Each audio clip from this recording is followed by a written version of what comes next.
एक समय की बात है, जंगल में एक गांव था, सुंदर नगर, जहां पर गांव के लोग और सभी जानवर मिलजुल कर बहुत प्यार से रहते थे। उसी गांव में राहुल और चिंटू नाम के दो बच्चे भी रहते थे। राहुल एक बहुत अच्छा लड़का था, जो अपने माँ बाप, शिक्षकों और बड़ों का आदर करता था और उनकी बात मानता। वह रोज सुबह जल्दी उठता था और समय पर अपने स्कूल जाता था।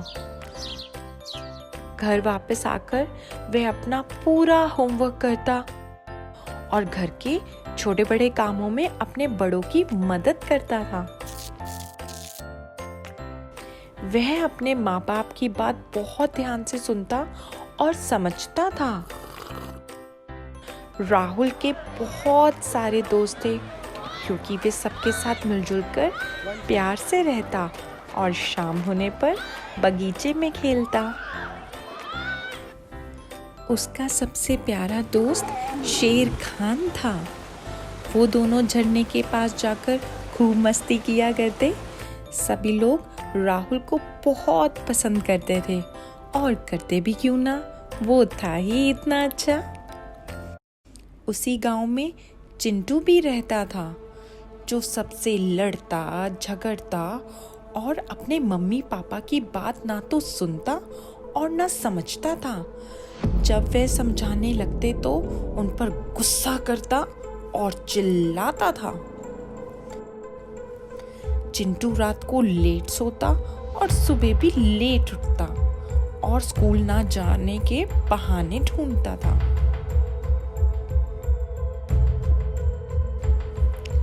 अपनी मम्मी के बार बार कहने पर भी वह ना तो अपना होमवर्क करता और ना ही पढ़ाई करता, जिसकी वजह से एग्जाम में चिंटू के बहुत कम नंबर आए। और फिर ये सब देखकर पापा ने जब चिंटू को समझाने की कोशिश करी, तब वह गुस्से में लाल होकर घर से बाहर चला गया और परेशान होकर उसके मम्मी पापा भी उसे ढूंढने उसके पीछे चल दिए। रास्ते में चिंटू ने देखा बंदर के बच्चे नदी के पास खेल रहे हैं, और गुस्से में चिंटू ने एक पत्थर उठाकर उनकी तरफ फेंका। पत्थर लगने से एक बच्चे को चोट लग गई और सभी बच्चे चिल्ला चिल्ला कर रोने लगे। यह सब देखकर बंदर को बहुत गुस्सा आया और गुस्से में वह चिंटू की ओर बढ़ने लगा।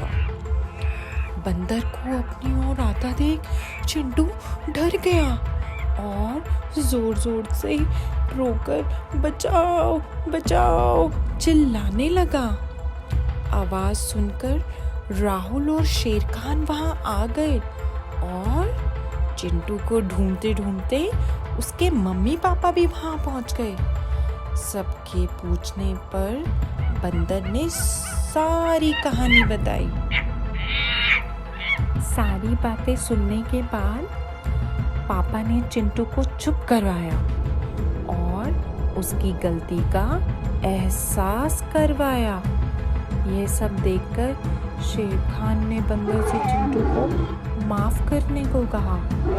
पापा के समझाने पर चिंटू को अपनी गलती का एहसास हुआ और चिंटू ने बंदर से माफी मांगी और अपने मम्मी पापा से प्रॉमिस किया कि आज से वह उनकी सारी बातें मानेगा, अपने से बड़ों का आदर करेगा, अपना सारा काम खुद करेगा और सबके साथ बहुत प्यार से घुल मिल कर रहेगा।